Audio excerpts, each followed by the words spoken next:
Assalamualaikum warahmatullahi wabarakatuh. Waalaikumsalam warahmatullahi wabarakatuh. Alhamdulillahi wa syukurillah wa nikmatillah la haula wa la quwata illa billah.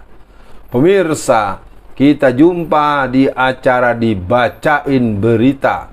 Bung kameramen, mana nih beritanya? Waduh, siap Bung Alfian. Wah, maaf nih Bung Alfian, lagi istirahat diganggu nih. Bung Alfian, wah ini banyak yang bertanya-tanya nih Bung Alfian. Karena ada berita dari detiknews.com. Judulnya, hoax ratusan tentara Cina di bandara. Polri usut pelakunya. Jadi Bung Alfian, ternyata ada yang memosting video yang seperti tentara di bandara, tapi memang dia narasinya bisa disebut langsung memvonis Bung Alfian. Oh ini tentara Cina nih begini. Nah kalau kita yang melihat Instagram Bung Alfian kan di situ bertanya, karena kan memang Pak baju yang katanya itu Brimob itu kita asing kan, nggak biasa gitu ngeliat baju tentara seperti atau warna itu Bung Alfian. Jadinya ternyata ada yang diusut oleh Polri orang tersebut yang menyebut itu tentara Cina. Bagaimana respon awalnya Bung Alfian? Bismillahirrahmanirrahim. Menurut saya jangan terus-terusan Pak. Kalau ada sesuatu, coba dilacak penyebabnya. Jangan ada sesuatu yang merupakan sebuah perjalanan lanjutan itu yang dikejar. Sebenarnya masyarakat itu butuh penjelasan. Tidak usahlah pakai dikit-dikit dikejar, ditangkap. Betul. Berikan penjelasan, berikan saja klarifikasi bahwa itu satu aktivitas terjadi pada tanggal sekian, jam sekian. Karena kita melihat itu ada pesawat yang tertuliskan di situ, pesawat yang sangat dikenal oleh masyarakat kita. Iya betul. Itu bukan di bandara di luar negeri, itu di negeri kita, itu satu. Yang kedua, kedatangan orang-orang Cina itu kan dari berbagai pintu, ada yang lewat udara, ada yang lewat laut, dan juga sudah dimunculkan dengan pernyataan-pernyataan daripada tokoh-tokoh publik, ya. Apakah misalnya Pak Jenderal Bintang 4 Gatot Nurmantio itu sudah mewanti-wanti sejak beliau mau menjadi Panglima TNI tahun 2016-an. Artinya ini menjadi pesan buat semua. Jadi respon awal saya adalah situasi ini jangan dilakukan tindakan yang menurut saya tidak mengarah kepada hal yang menenangkan masyarakat. Betul. Nanti kalau situasi ini tidak dilihat secara pendekatan-pendekatan yang persuasif, jangan salahkan kalau nanti ada yang begitu, masyarakat memilih untuk menempuh caranya sendiri.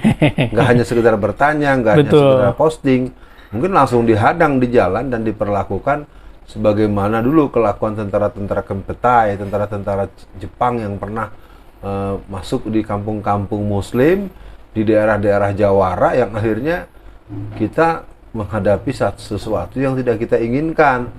Rasanya sederhana Bung kameramen. Ayo pihak aparat jelaskan itu apa, siapa, kapan, kenapa, untuk apa. Itu mungkin jawabannya, bukan mengejar yang memposting. Orang bisa memberikan tafsiran-tafsiran yang multi tafsir ya karena ada sesuatu yang tidak ada penjelasan. Betul. Berikan penjelasan, begitu. Iya, Bung Alfian, memang kan masyarakat bertanya-tanya itu suatu hal yang wajar, karena yang tadi saya bilang Bung Alfian, karena dia nggak tahu itu baju Brimob atau bukan. Karena beliau nggak tahu itu baju Brimob atau bukan, tapi kan benar kata Bung Alfian, harusnya udah nggak usah dimarahin, kasih tahu aja ini Brimob mau kemana. Nah Bung Alfian, di sisi lain kita pernah ada berita pada 2020. Yasona 188.000 WNA Cina masuk Indonesia pada Januari 2020. Nah, ini walaupun 2020, berarti kan kalau diakumulasi pertanyaannya adalah di 2021 berapa, di 2022 berapa, di 2023 itu berapa. Nah, saya tuh jadi khawatir begini Bung Alfian. Ini kan memang anggaplah yang di bandara itu hoax. Ya itu kan karena kesalahan dia juga nggak tahu gitu Bung Alfian. Nah, tapi kan khawatir nanti ada yang memberitakan, ada yang memvideokan. Ternyata betul misalkan ada tentara Cina yang datang. Takutnya itu bukan hoax tapi dia tetap ditangkap juga Bung Alfian. Gimana Bung Alfian? Ya sebelum itu dijawab, kita ingat peristiwa tanggal 14-15 Januari yang lalu. Di Morowali. Itu kan sebuah insiden yang sangat mengerikan. Nah, keberadaan orang-orang Cina di Indonesia ini merupakan sebuah keberadaan yang terkonfirmasi. Sebutlah misalnya fenomena penangkapan dan pemecatan Ruslan Buton. Ruslan Buton kan mensikapi orang-orang Cina itu semasa dia dinas di Ternate. Dan dia menangkap 5 orang. Lalu kemudian yang 4 dibebaskan karena didesak oleh aparat-aparat resmi. Nah, kemudian yang satu orang itu dia tahan, dan ternyata yang datang justru pihak aparat yang resmi yang pangkatnya lebih tinggi, datang dengan membawa uang di kresek plastik dalam jumlah yang sangat besar, dan itu membuat Pak Ruslan Buton bersikukuh untuk tidak mau menyerahkan orang itu, dan kemudian dibuatlah sinetron yang membuat Pak Ruslan Buton akhirnya dia disingkirkan dengan proses pengadilan dengan vonis sekian bulan. Ya ujung-ujungnya dia mengalami proses peminggiran atau proses kriminalisasi. Begitu Bung Kamal. Iya Bung Alfian, kenapa langsung pertanyaan nih Bung Alfian, kenapa nggak pemerintah minta masyarakat, ayo dong masyarakat bantuin kasih informasi ke kita Cina-Cina yang masuk. Nah, karena kan kita yang masuk itu nggak tahu Bung Alfian, dia bisa pakai baju biasa ternyata tentara, dia pakai baju biasa ternyata pasukan komunis Cina. Itu gimana Bung Alfian? Ya yang jelas kalau boleh jujur, ya saya sebagai orang yang juga pernah masuk penjara ya gara-gara kasus ini, dan dulu kan ceramah saya bahaya penjajahan Cina. Artinya persoalan ini persoalan yang perlu benar-benar ditelisik dengan mendalam. Iya. Kalau tahun 2020 saja Pak Yasona Lauli menyebut-nyebut ada 188.000, itu baru yang lewat resmi. Udara, iya, yang resmi. Iya benar. Belum yang lewat darat. Karena apa? Yang namanya reklamasi itu ada 37 titik. Sementara yang dikatakan reklamasi yang ada di Jakarta Utara itu saja diduga bisa menampung sekitar 8 juta orang. Artinya kalau dia ada 37 titik dan titik-titik yang dinyatakan dihentikan atau dibekukan atau ditiadakan, ya walaupun belum tentu benarnya sudah terdengar yang dari Jakarta. Yeah. Jadi yang jelas kedatangan pasukan tentara Cina ini mestinya tidak dengan cara seperti yang saya bilang.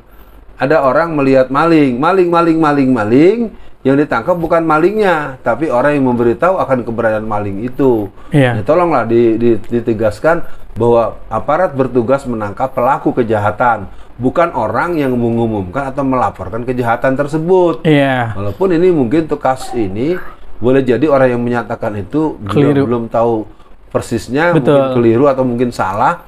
Ya mbok yang begitu mah tinggal dia klarifikasi kali Pak.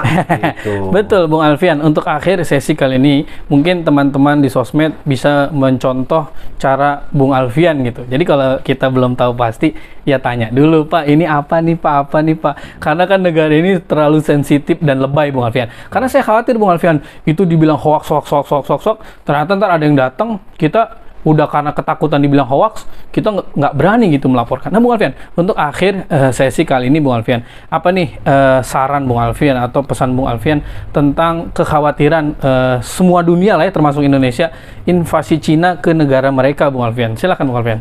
Ada 70 negara di bawah cengkeraman operasi obor atau BRI atau bentuk-bentuk pencengkraman dari Cina. Itu apa enggak cukup jadi pengetahuan. Nah, bagaimana Angola yang per Januari 2017 DPR-nya gitu, DPR pusatnya sampai mencabut fungsi masjid.